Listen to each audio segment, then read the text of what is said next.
యేసయ్య మాట్లాడుతున్నాడు. ఏమని మాట్లాడుతున్నాడు?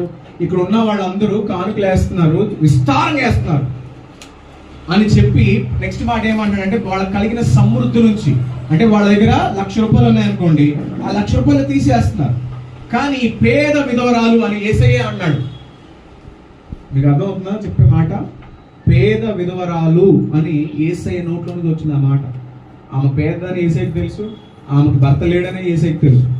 కానీ యేసయ్య అంటున్నాడు ఆమె కలిగి ఉన్నది, ఆమె జీవనాన్ని జీవించడానికి ఉన్న ప్రతిదీ కూడా ఆ 2 నాణాలు కూడా వేసేసింది.